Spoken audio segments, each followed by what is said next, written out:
अच्छा, ऐसा धोखा हमारे साथ किया, भोगोगे तुम। ये जो निकलता है ना भोगोगे, ये अकाट्य होता है। क्योंकि किसी का भी हृदय, मान लो किसी भी जीव जंतु को आप कष्ट दें और उसका हृदय आह भर जाए, तो वो आह वज्र की लीक है, तुम्हें भोगना पड़ेगा। वो आह किसी की ना लेना जिंदगी। कोई ऐसा कोई आह भर करके कह दिया तुम समर्थ हो, हम तो कुछ कर नहीं सकते, और अंदर से दुखी, फिर तुम्हारी सामर्थ्य काम नहीं करेगी, मिट्टी में मिला देगी। ऐसा नहीं कि आप जो कर रहे हैं कोई देख नहीं रहा, कोई हिसाब किताब नहीं, जो कर रहे हैं अवश्य में भोक्तव्यम, बहुत सावधान।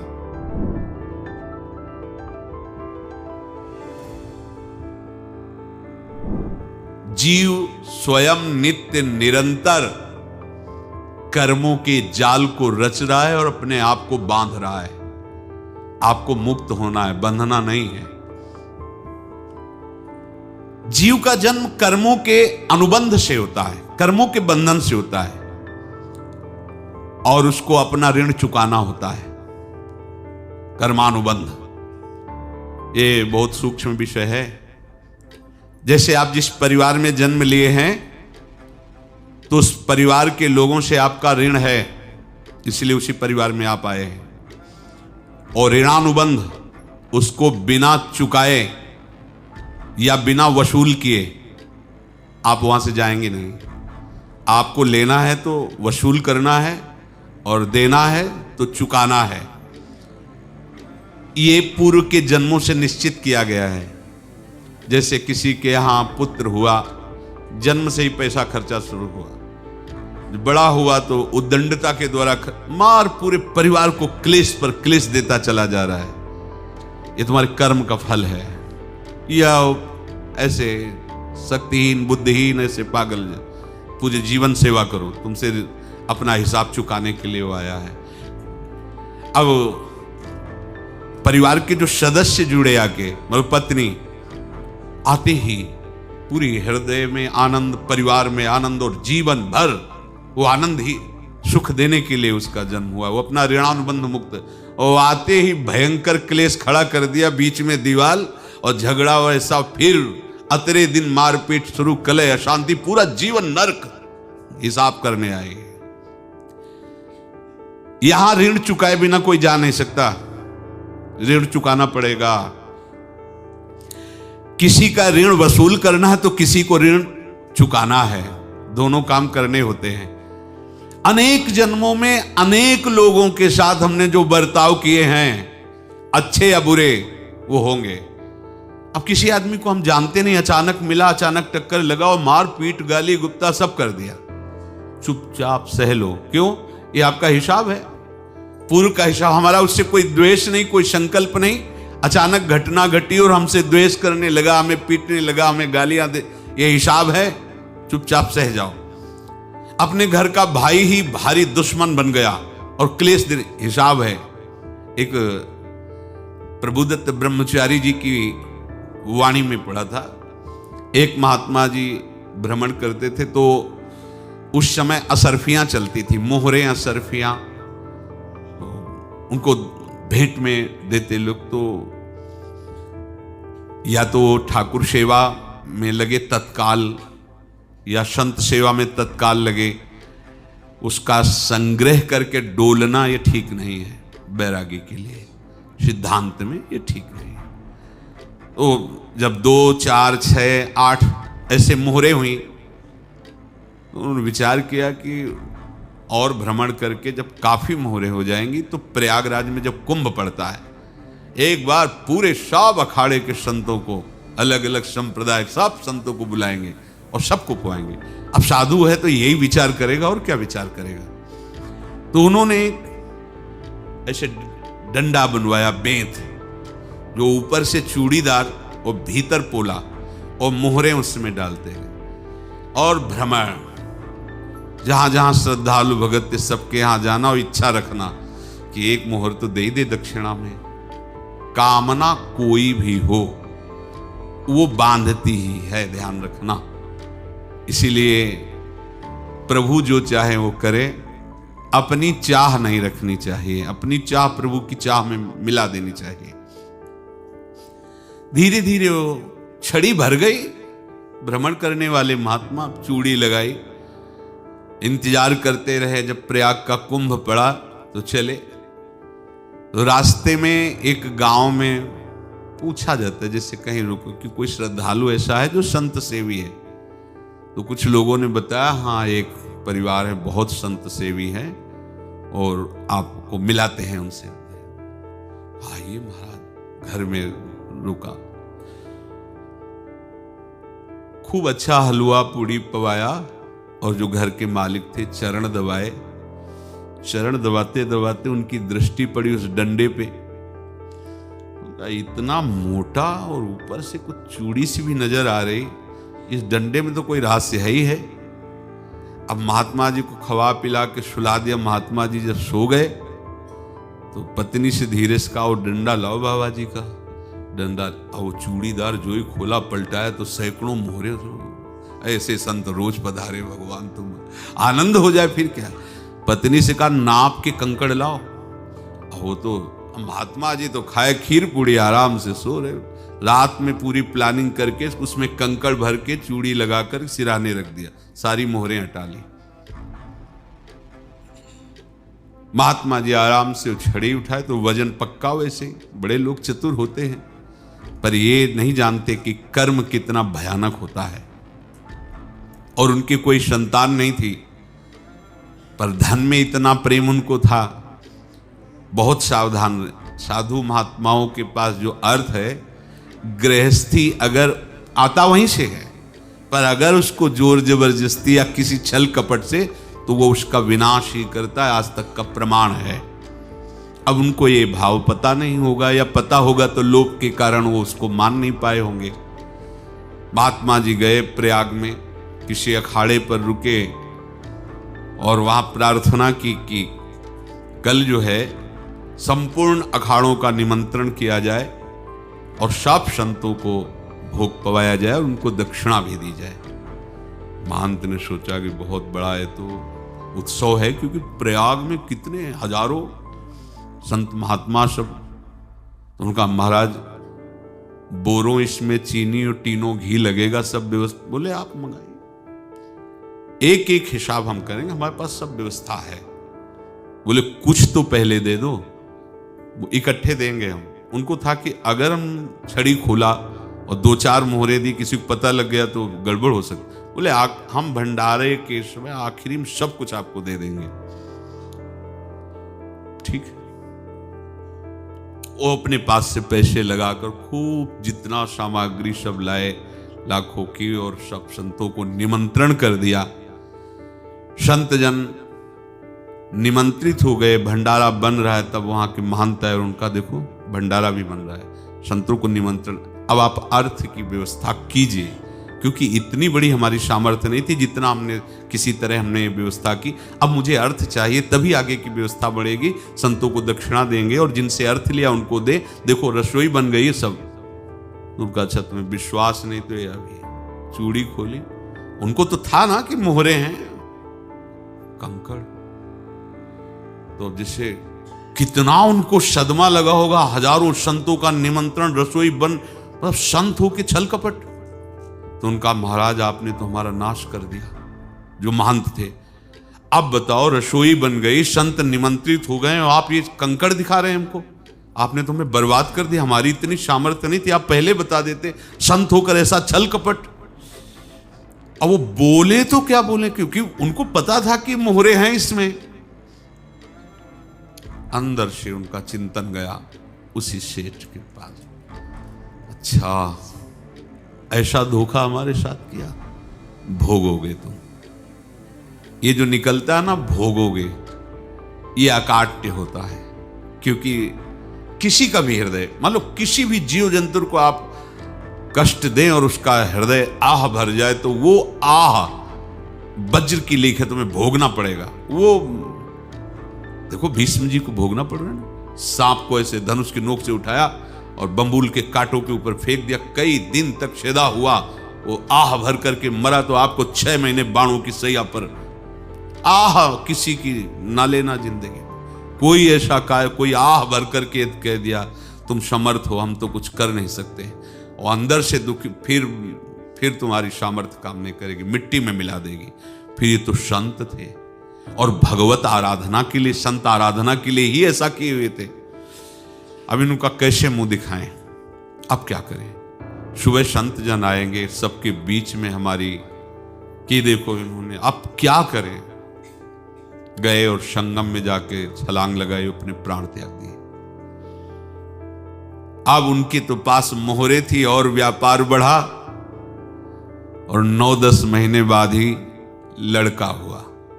अब तो उनको कि संत फलीभूत हो गया। देखो व्यापार चल रहा, लड़का नहीं होता था, लड़का भी हो गया, बड़ा आनंद छा रहा है। जब से वो प्रकट हुए और धन की वृद्धि शुरू हो गई, पढ़ाई लिखाई में उनके खर्चा हुआ सब, बस बीमारी शुरू हो गई उनके शरीर में। अब उसमें पैसा जाना शुरू हुआ। इतने आसक्त तो वो दोनों हो गए कि कुछ भी हो, व्यापार ठप, संपत्ति बेचना शुरू। तो उन्होंने कहा कि बेटा मैं क्या कर सकता हूं तुम्हारे लिए। बोले हमारी अंतिम इच्छा है प्रयाग चलो, और जितने प्रयाग में संत महात्मा सबको एक बार भंडारा करवाओ, हमारी इच्छा अंतिम है। क्योंकि अंतिम यही इच्छा थी। बोले अब ज्यादा संपत्ति तो नहीं रह गई, तो बोले घर बेच दो, मेरे लिए ही तो है, बेच दो। मुझे लगता मैं बचूंगा नहीं, पर मेरी अंतिम इच्छा पूर्ण कर दो। घर बेच दिया, जेवर बेच दी। वहां गए, जब संत सेवा की तो बोले मुझे संगम तक ले चलो। संगम तक ले गए और बोले समझे तुम चुराए थे और हमने उसको छीना है, कुछ नहीं रह गया तेरे पास कुछ, अब केवल ममता और आसक्ति में जलकर मर और नरक प्राप्त कर। मैं वही महात्मा हूं जिसकी तूने मोहरे ली थी, शरीर छोड़ दिया। महात्मा को जन्म लेना पड़ा और इनको दुर्गति भोगनी पड़ी। ऋणानुबंध होश में, ऐसा नहीं कि आप जो कर रहे हैं कोई देख नहीं रहा, कोई हिसाब किताब नहीं, जो कर रहे हैं अवश्य में भोक्तव्यम। बहुत सावधान। अनेक जन्मों में अनेक लोगों से जो कुछ लिया दिया है, इस लेने देने को मिटा देने के बाद ही तुम मुक्त हो गए। इसीलिए एक उपाय है, लेना न देना मगन रहना। क्या मालिक को समर्पित हो जाओ, मालिक को अपना माना हुआ समर्पित कर दो, खत्म। अहम त्वाम स्वरूपापेभ्यो मोक्षयिष्यामि, सब खत्म। आगे पीछे लेना देना सब खत्म। एकादश स्कंद में भगवान श्री कृष्णचंद्र जी ने कहा जो मेरे चरणों का आश्रय लेकर भक्त मेरा भक्ति करता है, उसके पितृ ऋण, मातृ ऋण, देव ऋण, ऋषि ऋण, सब ऋणों से मैं मुक्त कर देता हूं। बस यही एक उपाय है जो इसके बंद करने का उपाय भक्तों के लिए है, वो यही है। भगवान की शरण में होकर अपना माना हुआ पूरा भगवान के अर्पित कर दो। अर्पित करने का तात्पर्य उसमें अहम हटा दो। तो दियम वस्तु गोविंदम तुभ्यमेव समर्पये। जिनसे तुमने सेवा करवाई है उनकी सेवा करनी पड़ेगी, जिनसे तुमने जो कुछ लिया है उनको देना पड़ेगा। ये लेने देने का व्यापार जब तक समाप्त नहीं होगा तब तक तुम्हारा जन्म मरण चलता रहेगा।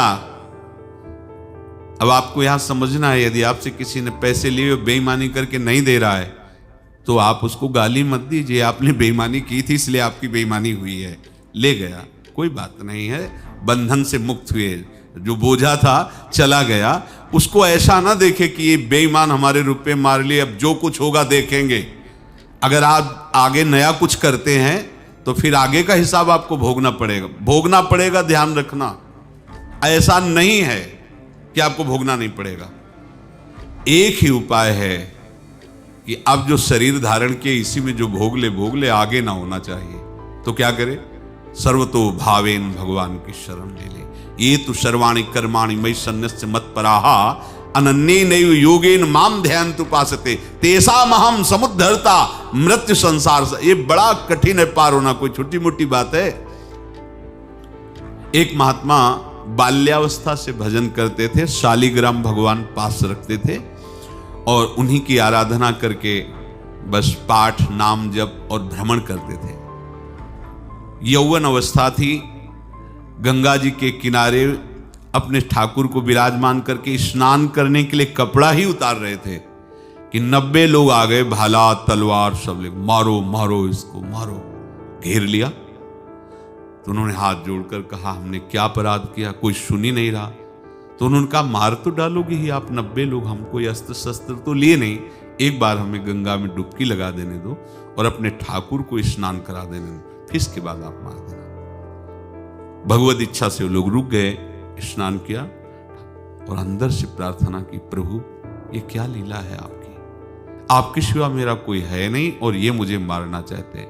तो भगवान ने जानते हो क्या कहा उनके अंतर में, तुम मेरे में ध्यानस्थ हो करके शरीर को छोड़ो, ये लोग मारेंगे।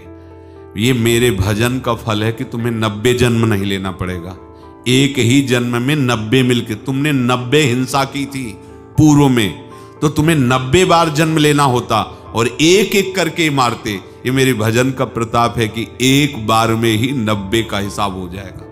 तुम आंख मूंदो, मेरे ध्यान में मगन रहो, मेरे प्रताप से तुम्हें कोई चोट नहीं होगी और स्वाभाविक मूर्छावस्था में प्राण तुम्हारे छूट जाए। ऐसा ही हुआ, ऐसा हुआ। तो ये बात समझ लो कि ये जो कर्मानुबंध है, ऋणानुबंध है। आप देखो, अगर शाप महात्माओं ने दिया कि तुम्हारे वंश का इससे विनाश होगा, तो भगवान भी परम धाम जा रहे तो उसी कील से, बाण की नोक में जो मछली लील गई थी छोटा कण, उसी से की नोक बनाई और उसी नोक को प्रहार किया, भगवान के श्री चरण में वही बाण की नोक लगी और भगवान स्वीकार किया ना। भगवान का बड़ा लीला विचित्र है। अगर छुप करके उधर रामावतार में बात, तो इधर स्वीकार किया है भगवान ने। ऐसा कहीं नहीं दिखाया कि मैं भगवान हूं तो मैं अपने लिए, ऐसा नहीं दिखाया। नारद जी का हित किया पर नारद जी ने शाप दिया तो भगवान ने स्वीकार किया। बंदरों ने ही सहायता की, जैसा बोले थे वैसा। ये लीला इस शरीर में भोगनी पड़ेगी। हाँ, ज्यादा को कम में भुगता देंगे, पर अब अगला शरीर ना मिले इसके लिए सर्वतो भावेन भगवान के आश्रित हो जाए। जैसे आपने दुकान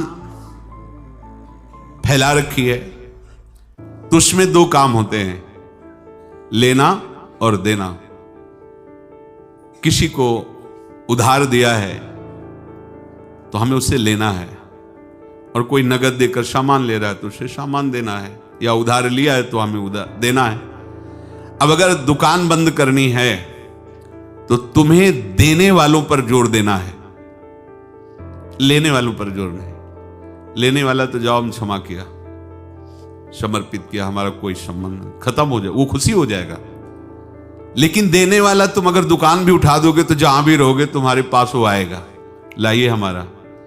तो देने पर नजर रखिए, जिसका जिसका हिसाब है वो आपके सामने आता जाए, हटाते जाओ। लेने पर नजर मत रखिए और दुकान फौरन उठा दीजिए, नहीं अगर लेते देते रहे तो चलता रहेगा। आगे चलकर कुछ लेना न देना, मगन रहना बस अपने प्रभु के चिंतन में। अब हम कैसे जाने कि किसको क्या देना है, हमें क्या पता। तो हम पूरा हिसाब जिनको पता है उनको दे देते हैं, समझ रहे हो, उनको पता है क्या लेना है क्या देना है, तो इनके पास पहुंच गए, सरकारी हिसाब से सब बराबर कर देंगे। हमको अपनी जिम्मेवारी इनकी चरणों में समर्पित कर देना है, तभी हम जीवन मुक्त होंगे। ये रहस्य की बात है। प्रभु कह रहे हैं, यस्य सर्वे समारंभाः काम संकल्प वर्जिताः ज्ञानाग्नि दग्ध कर्माणं तमाहु पंडितम बुधाः। जिसके संपूर्ण कर्मों के आरंभ संकल्प और कामना से रहित हैं, तथा जिसके संपूर्ण कर्म ज्ञान रूपी अग्नि से जल गए हैं, उसको ज्ञानी जन भी पंडित कहते हैं, बुद्धिमान कहते हैं। पूज्य श्री भाई जी महाराज कह रहे हैं, जैसे वहां ज्ञानाग्नि से दग्ध कह रहे हैं, तो अपने वृंदावन वासियों का प्रेमाग्नि से सब कर्म संस्कार दग्न होते हैं। जिस समय आपके हृदय में भगवत प्रेम का प्रादुर्भाव होगा तो लेश मात्र कभी तुम्हें दुख नहीं भोगना पड़ेगा। प्रेम का प्रादुर्भाव होते ही दुख का नाश हो जाता है, महासुख। जब प्रेम का प्रादुर्भाव होगा तो समस्त पाप भस्म हो जाते हैं, अशांति नष्ट हो जाती है, संसार ज्वाला स्पर्श भी नहीं कर सकती है। जब भगवत प्रेम का प्रादुर्भाव होता है तो हो सकता है उस उपासक के जीवन में दुखों का पहाड़ टूट पड़े, परिवार खिलाफ, शरीर रोगी, अव्यवस्था, बहुत बहुत कुछ, सब कुछ। कह रहे हैं इतना सब होने पर भी उसके हृदय में कोई भी दुख नहीं होता।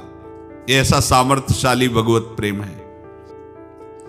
भगवान के चरणारविंद का जिसके हृदय में प्रेम है, भारी से भारी दुख भी उनको विचलित नहीं कर सकता।